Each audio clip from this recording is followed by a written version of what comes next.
నమస్కారాలు. నాతో పాటు సురేఖ మేమిద్దరం కలిసి ఇక్కడ మరి మాజీ సీఎం గారు, ఆపోజిషన్ లీడర్గా ప్రతిపక్ష నేతగా ఉన్నటువంటి కేసీఆర్ గారిని కలిసి మరి జనవరి 28 నుంచి 31 వరకు జరిగేటువంటి మన రాష్ట్ర పండుగగా, మరి దేశ విదేశాల నుంచి కూడా ఎంతోమంది భక్తులు వచ్చేటువంటి పండుగ, మరి కొంగు బంగారంలా కోరిన కోరికలు తీరుస్తున్నటువంటి సమ్మక్క సారలమ్మ మహాజాతర జరుగుతున్న సందర్భంగా మరి మాజీ ముఖ్యమంత్రి గారు గౌరవ శ్రీ కేసీఆర్ గారిని నేను, మా అక్క సురేఖ అక్క గారు, అదేవిధంగా ఇక్కడ ఆకాంక్ష గారు, మన జిల్లా అధ్యక్షురాలు, మా ములుగు జిల్లా అధ్యక్షుడు డిసిసి పైడాకుల అశోక్ గారు, మేమందరం కలిసి రావడం జరిగింది.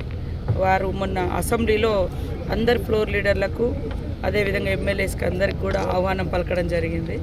కాబట్టి ఆ రోజు మరి మేము కేసీఆర్ గారు టైం అడగడంతో ఈరోజు వారు మాకు టైం ఇచ్చారు. ఆ టైం ప్రకారం ఇలాంటి రాజకీయ సంబంధాలు కాదు, ఇది ఒక ట్రెడిషన్, ఒక సాంప్రదాయబద్ధంగా నిర్వహించుకునేటువంటి జాతర.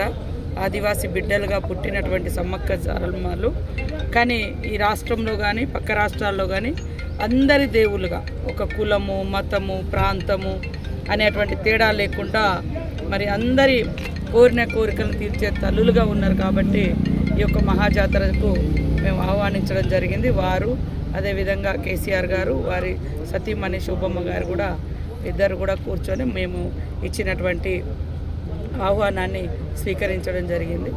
అదేవిధంగా పట్టు వస్త్రాలను కూడా మేము దేవుని తరపున వారికి అందించడం జరిగింది.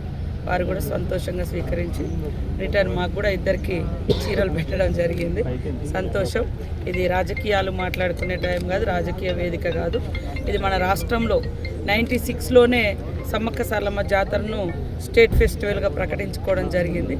కాబట్టి అన్ని పక్షాలను, అన్ని కులాలు, అన్ని మతాలు, అన్ని ప్రాంతాలను కూడా ఆ ప్రాంత ఆడబిడ్డలుగా మేము ఆహ్వానించడం జరుగుతుంది.